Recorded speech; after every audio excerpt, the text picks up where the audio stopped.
So I've sent a request. This is all quite exciting. It's like it's my first time meeting the individual on camera, maybe in this lifetime, who knows? And it's a new process, and it's all part of Danielle has joined. Oh. Do we have, sorry, do we have volume? Can you hear? Can you hear me? I can hear you. How's my audio? Okay. I have headphones, but... Okay, we're good. Everybody welcome. Danny, how do you pronounce your name? Danny or Daniela? Danielle, Danny, Daniela, all of those are my names. All of it. But okay. We can go Danny. Danny. Warm welcome. Yes, I feel it. I feel it.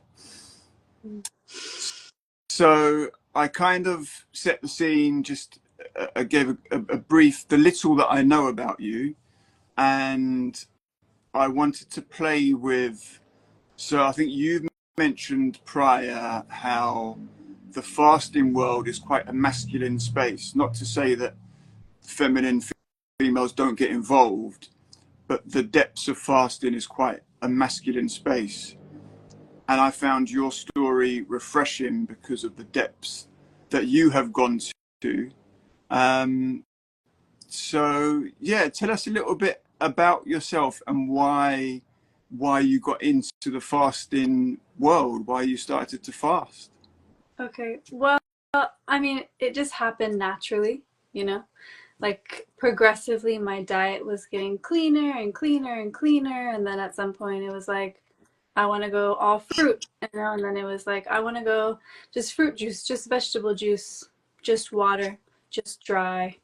And then recently I did my 30-day extended water fast, which was quite a journey. I mean, I think especially for women, we have all of this kind of body fat ratio and menstrual cycle. Like there's a whole kind of reproductive health. There's a lot of narrative around women, you know, just staying away from fasting because they're afraid to lose their menstruation, which it could happen in the interim. Um, but ultimately very healing for that. Like I would say to all my sisters that have struggled with their menstruation, like fasting has been a way for me to heal that, like to heal the pain of that process.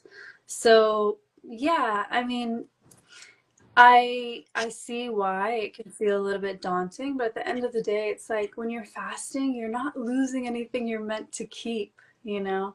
You're not losing anything that's vital. And if something goes away, but then comes back better, it's like, what do you choose?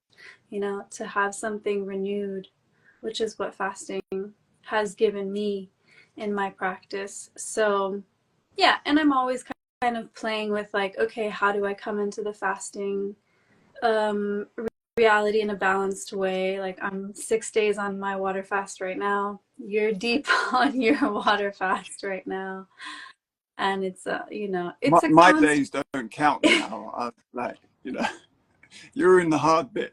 Yeah, yeah, yeah, yeah. Definitely noticing like to be fasting without my feet on the ground all day and the sun charging me up and the air, like I've been like the first 3 days were great, lots of energy, but then these last couple of days have been really trying, just really low energy, and feeling how much the elements give us when we're in a fasted state and how vital that is to kind of continue to charge the energy with the elements. It's a good reminder of why I've fasted in the winter in New York when I lived in New York, and I fasted in the winter in Colorado when I lived in Colorado. And they've all always been challenging experiences, you know. because you're inside and there's like, you just don't have that connection to the surroundings, which are essential for human life, period. Not in a fasted state, in a fasted state, but especially in a fasted state. So important to have, connection to the bare earth and sunshine. Yeah. That sounds like a big test, and I can relate. And even though I've done extended fast in the summer in a city, I've also I haven't gone more than maybe 15 days in, say, central London in the winter. And on the start of my current fast, I initiated in the UK in London, and at first I was like, I can't do this, but I was like, this is a test. This is to show, like I'm a firm believer, and I draw energy from the sun and the ether and grounding, and I was like, this is a test to do it without the elements, and it's like another hurdle, another level, and of course these elements are available for us to draw from, but it will raise your knowing of self to another level, that whatever you require you can provide. But bravo for attempting it in the winter in like such density. um I imagine it's cold there as well, no doubt. Mm-hmm. Yeah, it's cold, and I'm here in Washington State, so it's cold and gray and raining, and probably a similar climate to what you have there in London in the wintertime. Yeah. Are you managing to get your feet on the ground? Um, yeah, I'm going to at some point, but it's interesting. Like I've been hot at a lot of moments during this fast, just like, oh my gosh, almost overheating, kind of like you do on a dry fast when your body is just kind of making its own metabolic water and you're in a really intense inner experience. I've been having a lot of that happen now, but today has been like a lot of chills, and I'm looking outside and it's like raining, and I'm thinking, okay, yeah, here we go. But last night around like 11 o'clock at night, I had to go sit outside. I was just like, I was really struggling, and I was just like, okay, what do I need? I need fresh air. I need the elements. I need to be in nature. And it's just, I mean, for me, it's one of the reasons why I've decided like I could never really live in a major city again, because it's so important to me to have natural elements around me at all times, because they're so life-giving, they're so soothing and energizing, and it's what we are designed to be living in nature. So, yeah. I think once we taste that life, or we see the other side, so to speak, it is hard to go back. But I think it's important to go back, because it kind of cements it, it shows us how clearly, what this different lifestyle actually does for us. Yeah. And I for one, I've lived in exotic climates around the world, and sometimes when I was there I took it for granted. Mm-hmm. And I look back and I'm like, wow, I lived on a beach for a year and a half, and I didn't go to the beach as often as I should have done, and didn't appreciate. Do you know what I I, mean? And then when I you're, do. and it's like, never, the next time will be different. Yeah. Yeah. It's very, very humbling in that sense, right? Because we might think like we're really on our own kind of high of life, but it's so much provided by the atmosphere, the environment. And so that's where really yeah, it's humbling in that sense. Like, okay, give thanks, because the natural waters, the sunshine, ability to have crystal clear sunrise and sunset, like all of those things are stimulating our mitochondria, all the cellular health of our body. It's upgrading our DNA. Like, that is just giving us so much life, that when we're indoors all the time, living in cold climates, only going out for maybe an hour or two a day, it's such a stark difference of just, yeah, how much really vitality we get from the elements. It's yeah, But very important. to the followers and the people that watch this, don't be put off by what we've just said. Although location and frequency does play a huge part, the deeper you go, there's nothing wrong in starting a fast wherever you are in the world. You know, if you one day, you know, or if you're cutting down to one meal a day, whatever service you can give to self, we all start at a certain point, and anything is possible if you believe.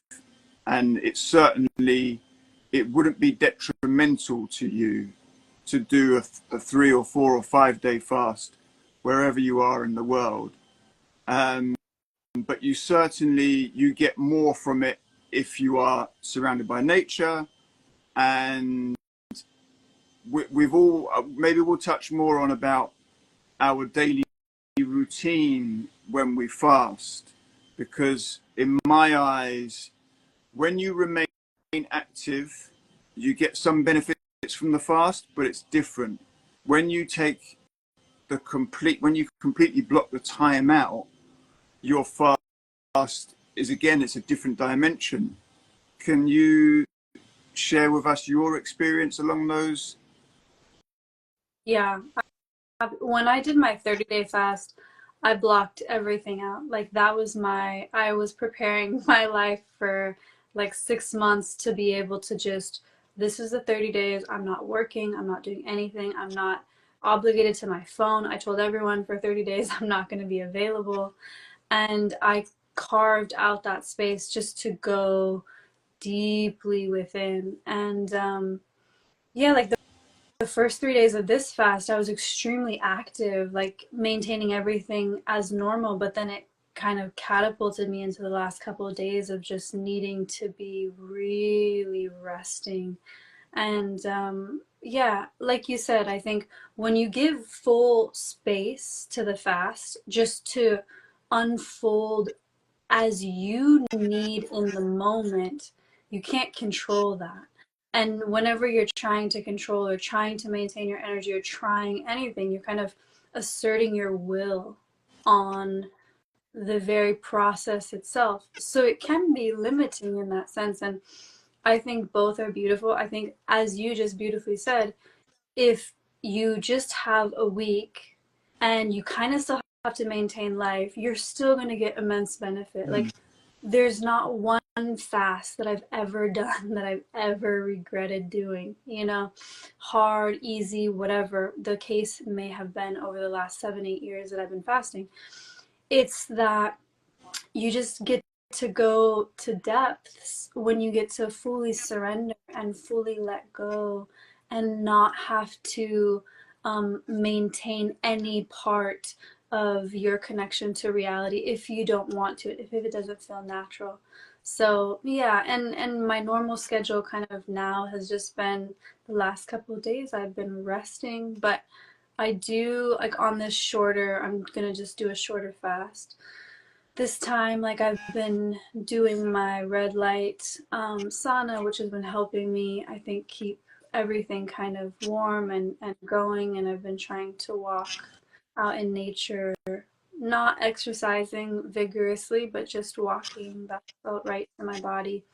And yeah, just just letting the days unfold, you know. And there's been a lot last 2 days, just, oh, sorry, gotta cancel, gotta cancel, gotta cancel, and just kind of clearing the decks. Because the thing about when you're in a fasted state, as you probably know and can share, it's like things just start unfolding and they start to become clear, and your connection to what's happening in your body and where you are mentally just starts to kind of become known. Like if you need to rest, there's really no way that you're going to be able to get out of resting. That's what you have to do. Or when you have to go outside, you have to go for a walk. It just becomes abundantly clear. And that's kind of how I've been flowing in this fast, of just knowing moment by moment what's right. And yeah, for you, how is that? How has your routine been? I'm giving myself grace. Some there's peaks and troughs, and I understand. This is like, I call this the first process of the fast. The first 21 days is where a lot is taking place, and then this latter period that I'm entering now will be different. And I've had many days where I've had more energy than I would have had in a normal state, and been able to have almost like superhuman power to exercise, and I have channeled that as such. But again, some days I have been stagnant, and I'm just at, if I have the energy and I want to expend it, then I will.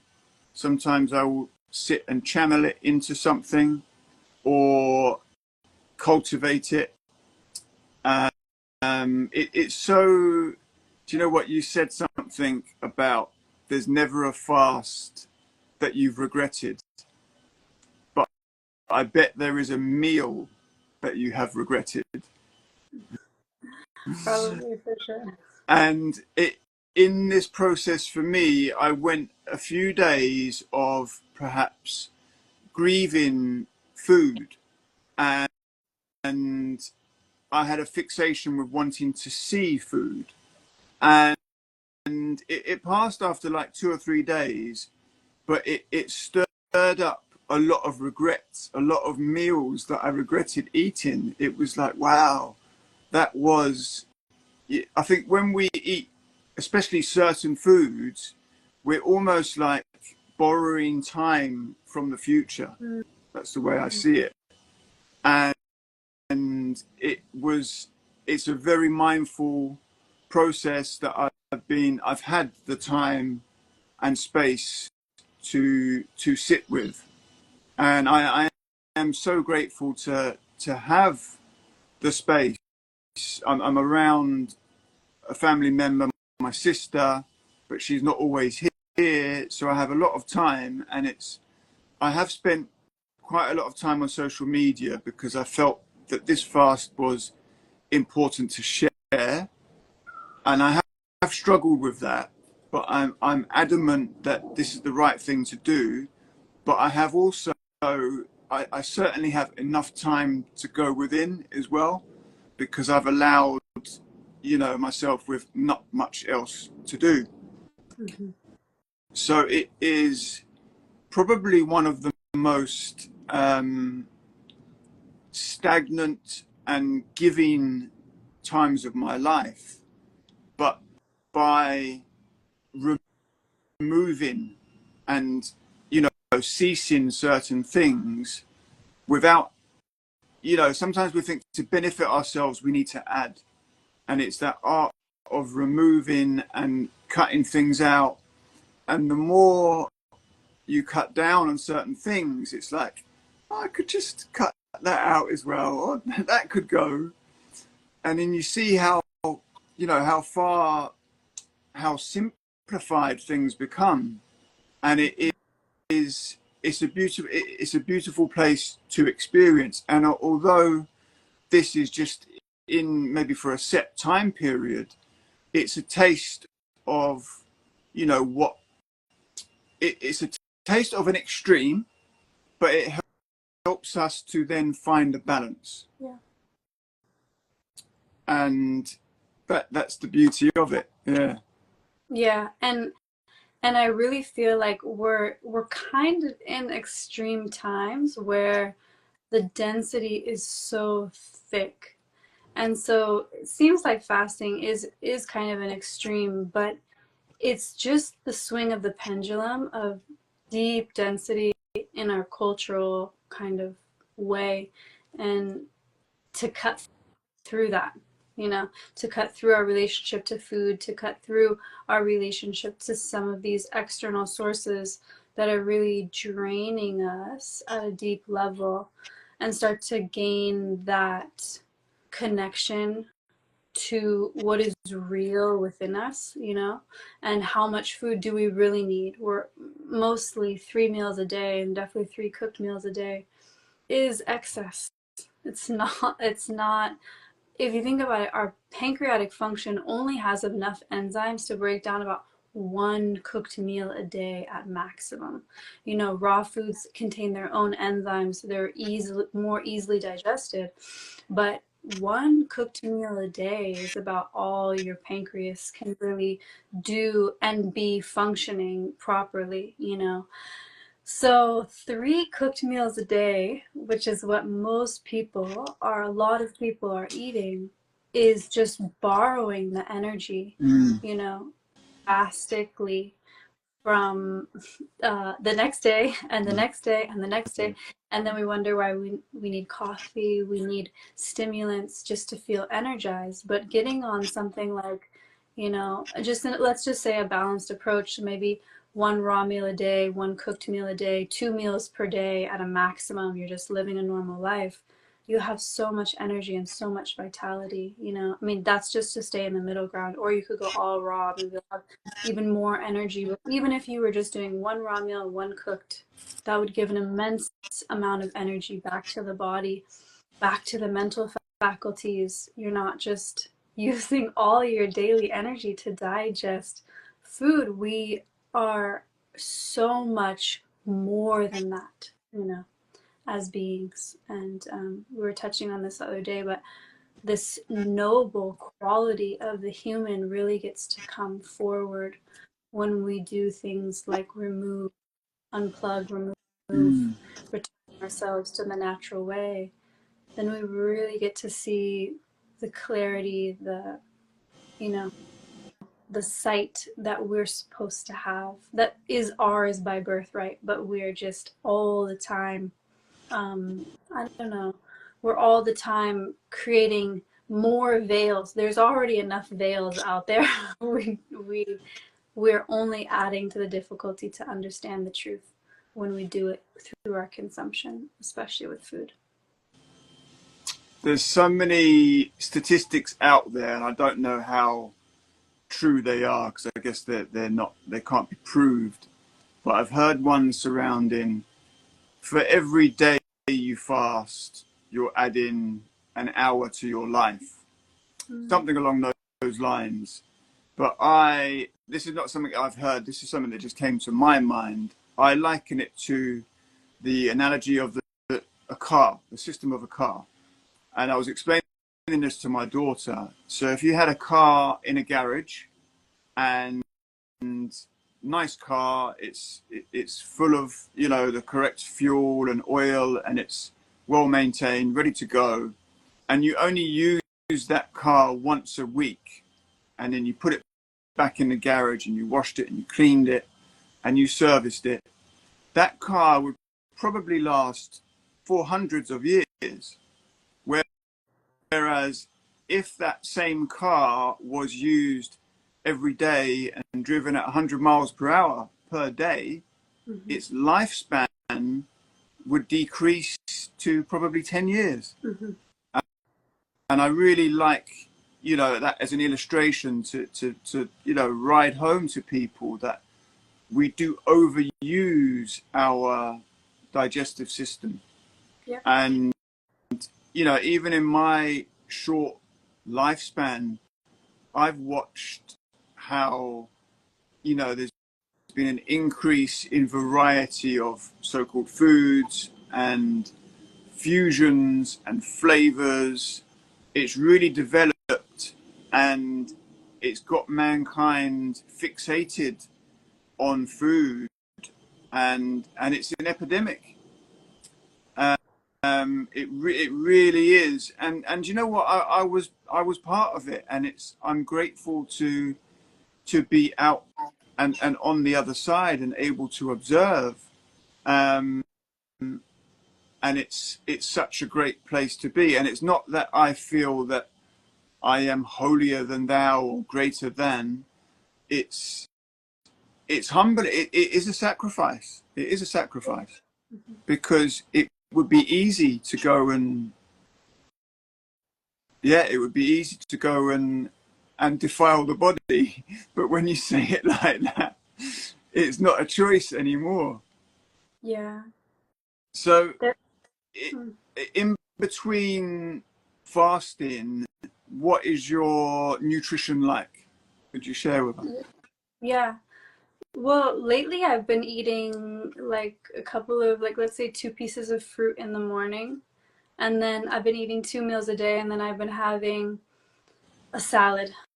And that's some days fully raw, and some days I'll incorporate like a cooked sweet potato or a cooked, squash with it, or maybe some cooked mushrooms, and have kind of a winter kind of salad. But that's pretty much exclusively what I've been eating and thriving on. Um, I was doing prior to this. Okay, so when I started December, I started a heavy metal cleanse, which is supposed to be 30 days, which yesterday and today I've stopped because I think that the stirring of the metals in my body has been like, there's just been some deep discomfort on this fast that I really haven't experienced before, like almost a sensation of like wanting to like jump out of my own skin, like just really creepy, weird kind of things going on in my body, which to me is the metals. But um, before I was also having juicing, like a green juice in the morning, and then I was having a wild blueberry smoothie with a lot of cilantro to help bind to the metals and move them out. So that's kind of what I've been eating. I've been doing a lot of parasite cleansing, and since I've been doing so much parasite cleansing, I did 40 days, and then I've been on a like terpene-based parasite formula with really pine oil and some really lovely things. And cravings are just not there. Additional hunger, just not there. Desire to eat breads, anything of that nature, just really not there. And that's one of the main things I love to share with people is the cravings that you're having are not your natural way of Mm, being. When you totally cleanse the palate and you get you get all those harmful organisms down into balance, there's always going to be 5-10% of them circulating in the body. There's no way to get around that. Just the environment we live in, you can pick them up any number of places. But if you have them down to like 10% in the body, 90% is just, healthy microbiome, which is the majority of what's going on in the body, your cravings are going to be for healthy, life mm, giving foods and nutrition, and it won't be an excess. And so yeah, I love to affirm for people, like, if you consider yourself to be a foodie, a sweets person, any of these titles that we often give ourselves, like, oh, I just love food too much. Like, you have to separate what is you and what is the deep enmeshing of these parasites in your nervous system asking for the food that they want. So that's a little bit of a tangent, but I think it's really important for people to start to, you know what I mean, start to delineate, because when you get the parasites down, you find, oh, all of a sudden you feel different. Your choices are completely different. And things that might have grabbed at you before, they don't even, nothing. There's no mm, power there. There's no even desire. Like, somebody's eating a sweet or a cookie or a piece of bread, and if you have this candida, you have these microorganisms in your body, they're gonna want that because bing, they can eat that. bing. Yeah. Yeah, they're saying go for that, have that. That looks great. But when you don't have that, all of that going on in the body, it's so much calmer, and it's so much easier just to say no, thank you. There's not even a desire for it. It's not even like a trying to be really disciplined and willpowered. It's like it's gone because it was never you. Mm, It was never. That's never what we've craved or been. We've just gotten hooked on artificial flavorings and all of these things. I mean, eating as a kid like processed food and food coloring and all of these things that just feed that organism, those organisms, and feed a palate that needs so much flavor, so much salt, sugar, fat, all of those things in order to get that same dopamine hit. And the purification, if there's one thing that I could just inspire everyone, it's the purification of the body is so vital to us coming into like what we're really here to do, because as long as we're slaves to the food, like we're we're not going to be in the true essence that we're meant to be in. We're not going to be connected. We're going to be confused about many energies in our lives because things aren't clear. They're not, you can't see how energetics work when you're so just inundated with toxicity. But when that is out of the way, you can see everything very clearly. Oh, this engagement energetically leads to that result. You can start to tune up, and that feedback loop of your interactions, which are so important, like our interactions with other humans and people around us, is what ultimately has to be, you know, one of the most important aspects of our lives. So being clear principally helps elevate every single aspect of our lives. So it's it's a journey. It's uncomfortable to get the toxins and the poisons out, but the reward is so far beyond any amount of temporary satisfaction for some meal that's not really serving the highest aspect of your life. You said it's uncomfortable, and I relate, but at the same time, it is almost incredibly fun as well. Like it is, it's it's amazing to observe and put yourself through that, and see the results, and then you're like, wow, because I've been doing this, and now I feel like this, and it's yeah, and then to see the body changing outwardly, which is a reflection of the inner state. The phrase you used about surrounding, you know, honoring, you didn't say honoring our temple, but purity, and how that it not only elevates ourself, but then it elevates the people around us, because they feed off of that, or they appreciate that, hopefully, and it pushes them to do better. Yeah. I don't even know you, but from what you talk about, uh, from this lifetime, but from what you talk about, you push me to do better, and that is the effect that we have on fellow beings. Yeah. So for people that are, so I know some of my followers from some interactions, and not many of them are kind of, many of them are new to fasting, and I wanted to share something that would help people integrate. And we discussed, I think previously, something about along the lines of mono food diets. For me, you know, going 30 days with either it's one bowl of food solely for 30 days, or one fruit only for 30 days. Um, Certainly prior to or after a fast, when I've done this, I feel like when you've done your parasite cleanses and your preparation and your fasting, let's say you kind of deprogram to a certain extent, and you know your parasite level is low. When you only say consume watermelon every day, or pineapple is probably my most notable one, and so I'm just reflecting, fruits have spirits, and I'm thinking about the spirit of the, like the pineapple god.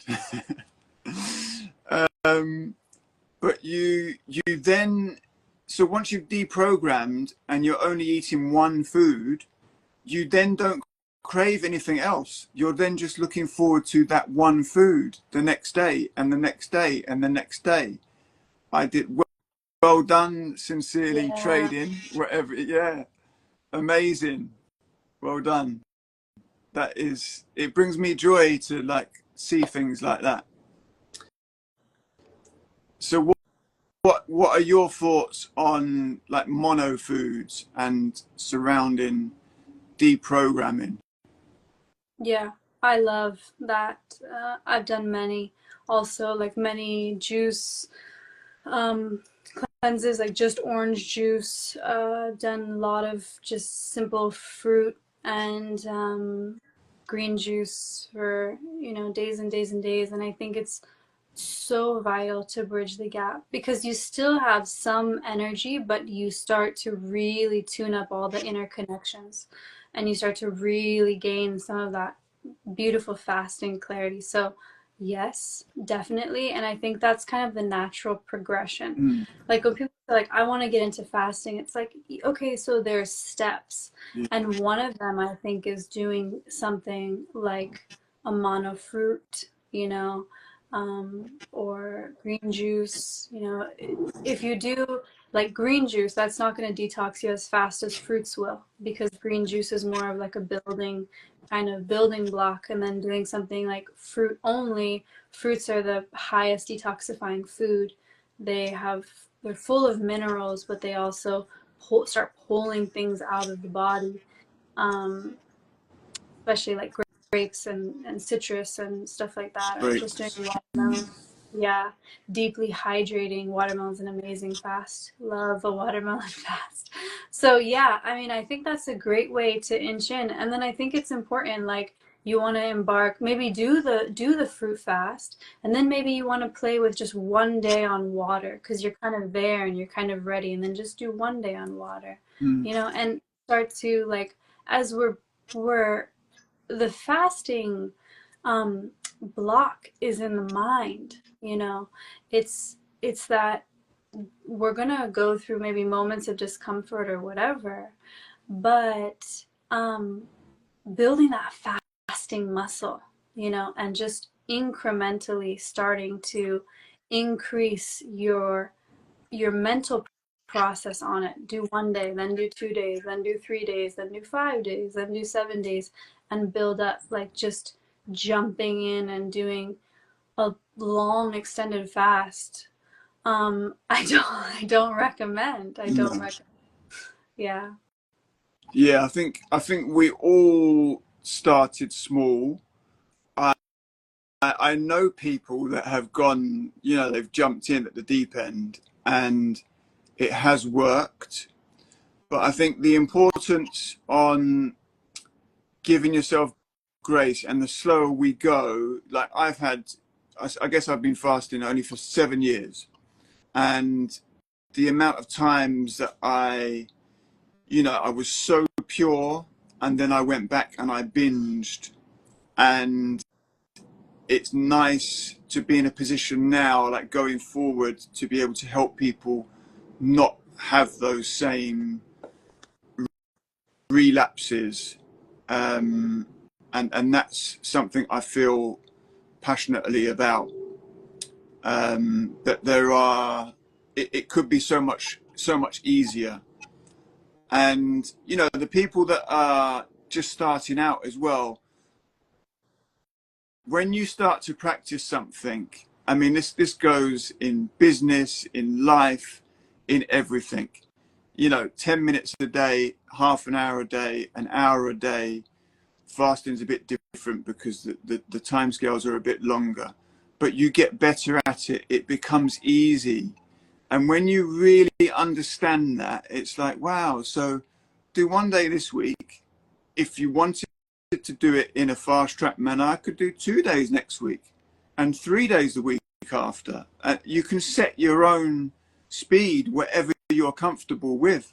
Hmm. Um, but certainly, personally, the greatest benefit for me although I've had, great results with juice fasting, etc., is just solo water, because you have your intake of flavor is zero, so there's no stimulation, and then the only desire is water, and you can only have ice cold water, room temperature water, or hot water.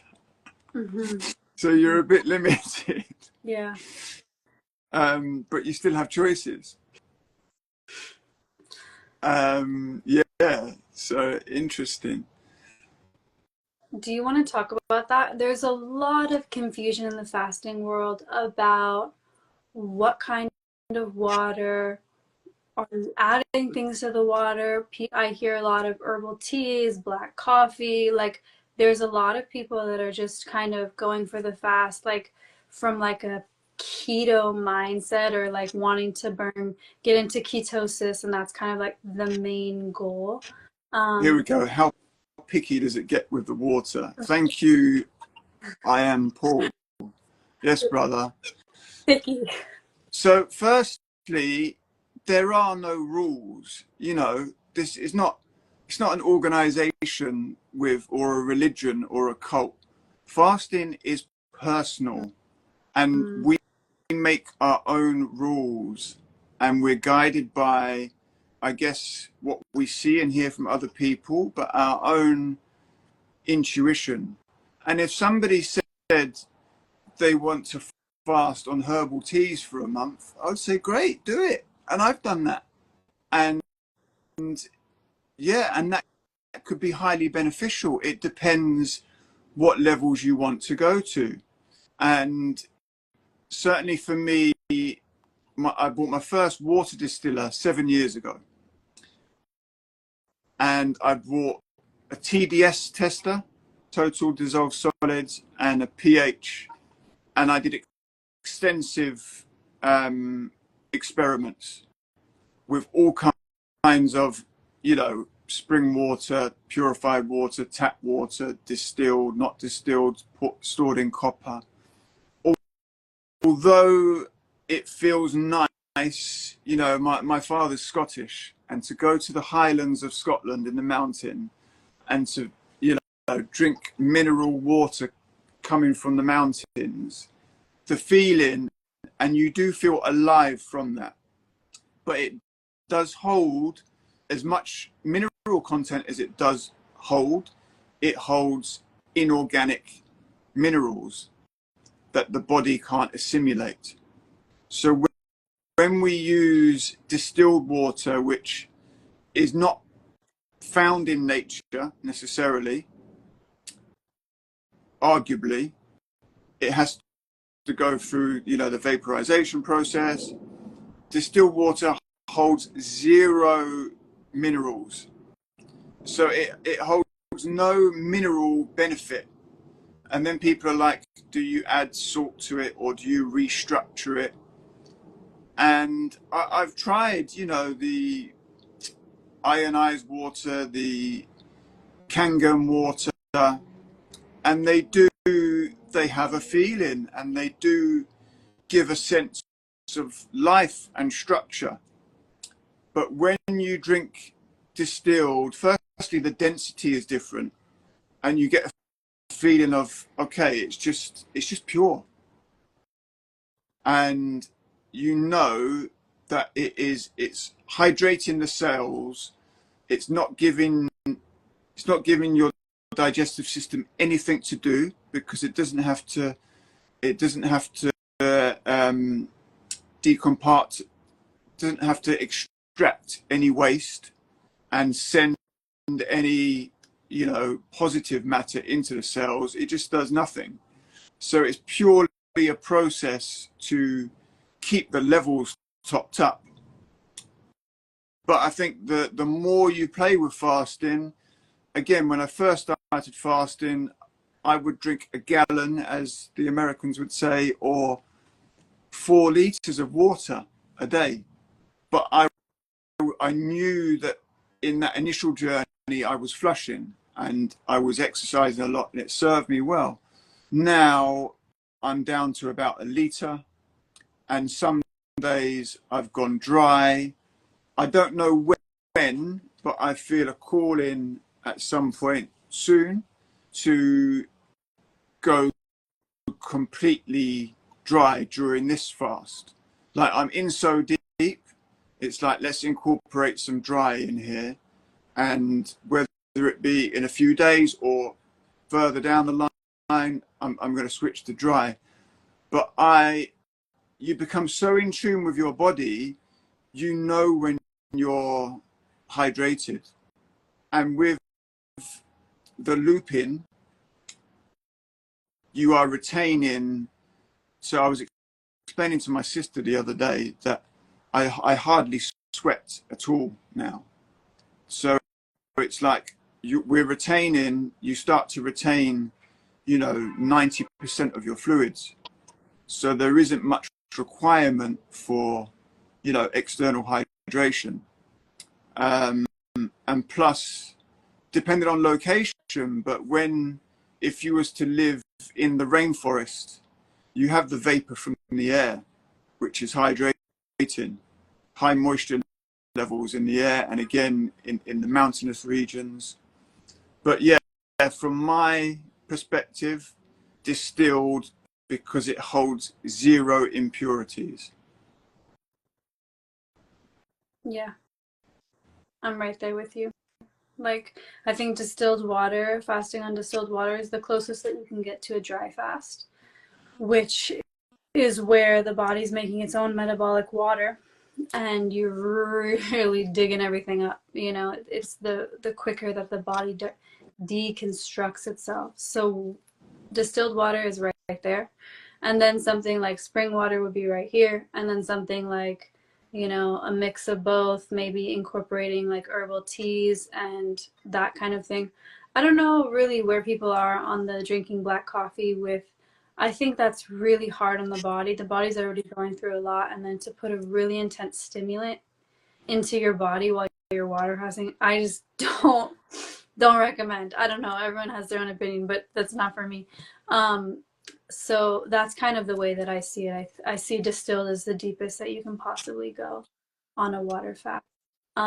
So work your way up. A lot of people talk about when they have fasted with distilled water that it's just an overwhelming feeling of like a lot of acids in the body because the distilled water is starting to bind things and pull things out. And in reality, we are overwhelmed with inorganic minerals. Like the body starts to turn to stone, like all of that arthritis and things that people are developing, whatever. That's just a sign that the body is turning to stone, that calcium is in the wrong spot. All of that is happening. So, big fan of distilled water, big fan. And I also am a big fan of structuring water, charging it with frequencies. High frequencies, I use tuning forks on my water. I charge it with crystals. I vortex my water with magnetics, and big fan of that. I have one of the little analemma water wands, which has mother water in it. So I love that. That's one way to help bring the water into a more enlivened state. But I think for the deepest level of water fasting, I definitely encourage, yeah, going down to the distilled water. And talk to the water. Yeah, answer that. Yeah. Um, okay, is your aura so calm? Is it always like this, or more so due to the fast? So, thank you. Very beautiful. I would say any fasted state, whenever I'm in a fasted state, I always notice that my coherence is heightened. So I meditate 2 hours a day, normally, and that's kind of my path. So hopefully I'm always getting more and more calm. But I would say no matter what, always heightened by the fast. Yeah. Yeah. It is funny the pendulum of our states, and it is very altering, and there's no set you know, for the most part during a fast, I'm very calm, but there are moments of extreme excitement. You know, I like to play a lot anyway, but certainly interactions with other energetic beings also raises the levels. Um, Again, interesting. So I think we're going to close out soon, and if anyone would like to ask some questions, shall we end with like a Q&A if anyone's got any more questions? Yeah. And while, if there's any questions to drop in, I just wanted to add one note for my sisters, which is that if you want to fast in harmony with your cycle, the best possible time to do that is post menstruation, immediately post. So that first week is ideal. First 1 to 2 weeks is really ideal. So just throwing that out there for all the women, and the time that's appropriate really to fast for the cycle. So we'll go with, do you want, I've got one question. Do you want to answer the one before that? And then I'll answer the The one that's in one my on name. meditation qigong. Is that what you're saying? Yeah. Do you want to answer the meditation one? But we've kind of covered that. Yeah. Well, personally, I think that meditation, qigong is also really beautiful. I think that that's necessary every day, is my personal opinion. But also, especially during a long fast, um, keep that practice going. And I don't know, like necessary, but supremely beneficial, I would say, for sure. And maybe more like if you're talking qigong, then yeah, you're really tuning up to the forces and bringing in a lot of that energy that's going to charge the body. So yeah, yes, for sure. And remember, brother, there are no rules. Like, it doesn't have to be qigong and meditation. We can achieve, you know, we can find things that we do mindfully that also add to that process. I think the deeper you go in a fast, you become more mindful anyway, so it kind of makes meditation easier. They certainly go hand in hand. So sincerely trading, whatever your name is, dear sister, do you drink? So I have only been looping for 5 weeks of my entire life, possibly 6. And I started with just looping the morning release, and then I realized that it was the elixir of life and like gold dust, and didn't feel to waste any of it. So I continued looping all of my urine. I had 3 days off due to travel, and I just felt cool to have a break. But other than that, yes, I will be continuing. And as the journey, Stacey, okay, as the journey unfolds, it's very clear. It's very clear what that addition to my nutrition is doing, and I almost see it as, you could liken it to the final part. I mean, there will always be layers of healing, but the final process, it's firstly, you know, you talk about intermittent fasting, juice fasting, water fasting. To some, that is taboo. To drink your own urine, that is like going way, way over. That's like, it's like a last resort. And I have laughed at it in the past and was shocked at it. It was only by being in a life or death situation where I had no food or water, and one day I realized, oh, but I'm still passing urine. I was like, well, it's liquid. And it wasn't as bad as I thought it would be, and it rehydrated me. And, and so I broke through that barrier because the universe forced me into it. It's so interesting how it works for some, because would I have willingly tried it if it wasn't for that barrier being broken? It may have taken longer. And then once you break the barrier, it's like there's no going back. And I don't see it as a lifelong thing, but for now, I feel like it's still serving a purpose, and I will continue for as long as I think it's beneficial. Can I Okay. share? Thank you for sharing that. Can I share a note on urine therapy? Just on some of this, just a little bit of science behind it. I think it's really important. Your urine contains stem cells that are tuned to your own body. Small amounts of gold is in your urine.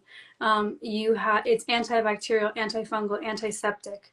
It's antiparasitic. It kills parasites in the body. It's sterile. It's distilled. It's filtered by your kidneys, which are arguably the most potent filters in the entire planet. Okay, so amazing. It's full of all kinds of vitamins and minerals. Not to mention, whenever you're going through any kind of stress or anything that's happening in the external world, including being exposed to poisons or whatever, it can make anti-venom for you if you're bitten by anything. So it can make anti-venom that can help if you got bit by a snake, a venomous snake. Your own urine can potentially really mitigate you in a life or death situation. Any of the following.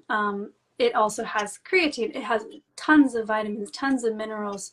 It has everything that you might need to help calm your nervous system. So this should be known as an elixir. Not to mention, ladies, and everyone putting it on your skin, like urea, is in all of the most expensive skincares. Okay, a lot of people know this. Like La Mer, all these really expensive skin creams that are like 100, 200, $300 a bottle. One of the main ingredients is urea because it naturally exfoliates the skin and brings about a glow and helps reduce wrinkles and fine lines and all kinds of things. So putting it on your body, bathing in it, absorbing it through your skin, drinking it, swishing it in your mouth, like putting it in your belly button, put it in your eyeballs, like you'll just start to realize that it's an elixir that brings a lot of energy and vitality and calms the body, helps you tune up to like, oh, I'm not supposed to eat that thing, because you complete this feedback loop of the body in a really tangible way. And so you start to really get in tune what's good for you, what's not good for you. And yeah, don't be afraid. Do you wash it off before you give your mother a hug? Not if it's fresh. But maybe aged urine, yeah, you can just wash it. Okay, Danielle, do you urine therapy on your cycle? This is something I'm working my way up to. Okay, I'm gonna be very honest. I'm working my way up to it. I think it's just mental barriers, but I'm still yeah, I haven't gotten there yet. I just take a break when I'm on my cycle. But I know many women who don't take a break on their cycle and find it even more powerful and more important. So I would encourage anybody that it's totally okay. It's just about getting there with your consciousness. So humbly, I'm not there yet, but hopefully I will be one day. Mm-hmm. Thank you, Steve. It's a great pre-workout. I used to take it before I went to the gym, and it was like, whoa. And again, in the morning, if I'm feeling a little off, it's there, and I'm like, oh, why do I feel a little off? I'll drink it, and I'm like, wow. And you can really feel the benefits. I have heard of, and this sounds a bit off key to me because I think it's personal, but I've heard about a couple that share, like a, a romantic couple that share urine. I'm not clued up on that, but that would be an interesting thing to research. Mm. Can I share just a little bit on that? One of the really important benefits with that is healing infertility. So now there's like this really expensive immune therapy where they'll take immune cells from one person, inject it in the other, so that somebody the the fetus isn't attacked, right? If somebody's dealing with immune issues, this can be done through urine. So if anybody's dealing with infertility, or like maybe the woman has autoimmune issues, and this sperm is now kind of being attacked because it's a foreign object, exchanging the urine for maybe 30 days or so of drinking the partner will help equalize and familiarize the body, and then be able to help restore fertility. So especially for fertility is very important. I say on a general rule, like, you can drink other people's urine, but usually like there's a whole hormone profile that's available in urine. So like women would typically stick to drinking the feminine fluid, but in the case of infertility or with partners, or to help tune up, like maybe there's arguments or disharmony going on, and you start drinking each other's urine, and that will help really tune each other up to the hormone profiles and everything that's going on. So really powerful way to tune up and heal infertility. As Jerome says, it's like you are your own perfect medicine. We are the medicine. Yeah. And it's so, yeah, it's so beautiful. I think from what I've seen in this world of people that want to take it to the highest levels, I don't think I've come across anyone that doesn't pass through this chapter of the looping. And it, like, again, to some it is shocking. It becomes normal. And I've had some amazing experiences, and people that are close to me, one individual is like, at first they were disgusted, and now they're coming round to it, and they're like, okay, let me know a bit more, and a bit more information. So it's one of it's probably the most powerful healing modalities on the planet. Yeah, absolutely. And as Jerome shared, Your Own Perfect Medicine is a book, a really important book on urine therapy. And all of the urine therapy books are free for download if anybody's curious, at urinetherapyresearch.com. And you can go download like a ton of resources there for free. So how do you guys feel about this lifestyle conflicting with most people's normal lives socially? For example, my mother's sister What was think I'm that? Let delusional. me tag that site. Urine therapy what? Urinetherapyresearch.com. I think that's right. And if I got it wrong, somebody just message me and I'll send it to you, but it should be urinetherapyresearch.com. So, okay. Yeah, I definitely with urine therapy, I don't speak about it often at all, just because I'm just doing my own thing, and it's so far on the fringe that I feel like a lot of people, I'm just going to wait until people start asking me what I'm doing. That's always the doorway. But also with fruit, like I remember when I first started going like raw and eating only fruit, and at first you do lose a lot of weight. I think that the weight situation starts to normalize at some point. You're losing toxicity in the body. My weight has stabilized over the years for sure, and I'm able to eat like a fruit and raw diet and maintain my weight. But yeah, I mean, I think in general people do tend to be really concerned when they see something, but I think it's important, like, one, for you to know what you're doing, and maybe not share as much until it gets to the point where people start kind of asking you, and that's kind of a long process. But you also can share if you feel really strong in what you're doing. The most important thing is that the people that we love and are really close to us have this capacity to really kind of destabilize what we're doing and make us question and wonder what we're doing.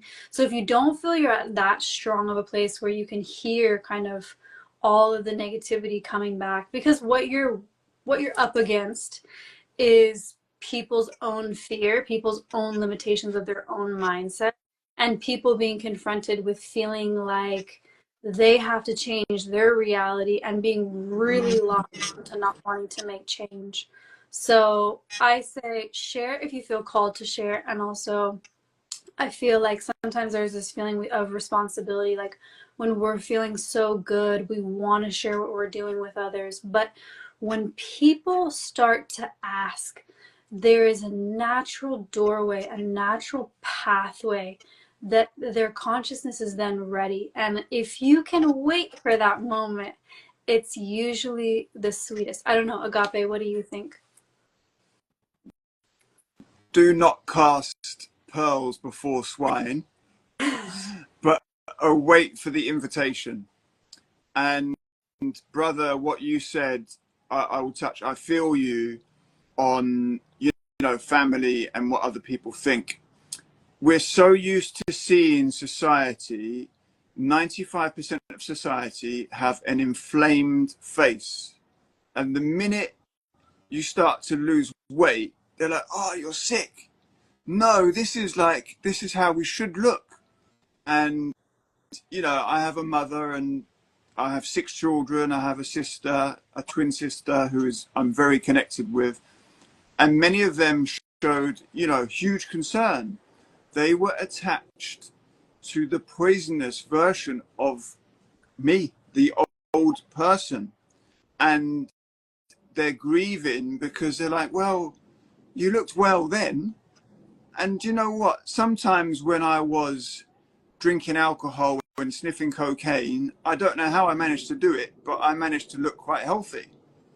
I don't know how I pulled it off. I guess I've always had that kind of like superhuman gene and recovery, which I abused. And now I am living very healthy. Don't get me wrong. I went through a stage of looking very gaunt and perhaps death-like.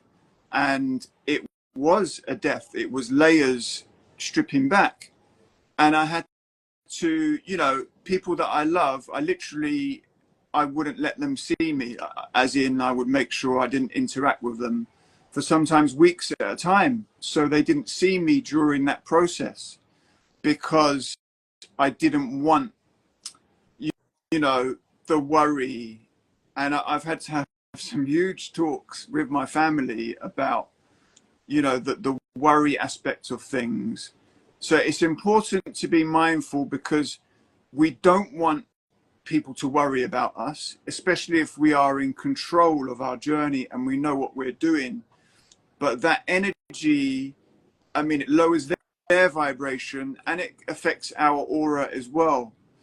So sometimes it's better to hide away to a certain extent if you can. Only show them what they need to see. And if it means going into solitude for periods, which again is not easy when you're, you know, used to being around certain groups and loved ones for sustained periods of time, and you cut that overnight. But ultimately, you have to be of service to yourself. So, brother, I hope that encapsulates what you asked. Here we go. Yeah. Wow. Wow. Well, I think we're at a natural break.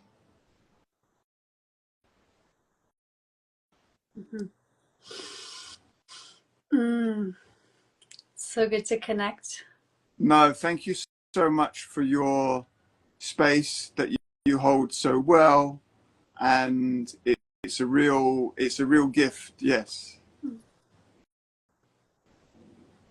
Mm-hmm. I feel like I've been taking in the semi sunshine that you have over there. Looks like it's a bit cloudy, but I'm enjoying seeing you being able to be outside with some, you know, tropical foliage in the background. Yes. Yeah. Thank you, everyone that tuned in, and for your interaction as well. Mm-hmm. Obviously, you guys have so much to share with us, and please personally don't hesitate to ask either of us any questions. And yeah, let's grow together. We're here to take it to the next level. Yeah. Yeah, Deep absolutely. deep breath, everyone.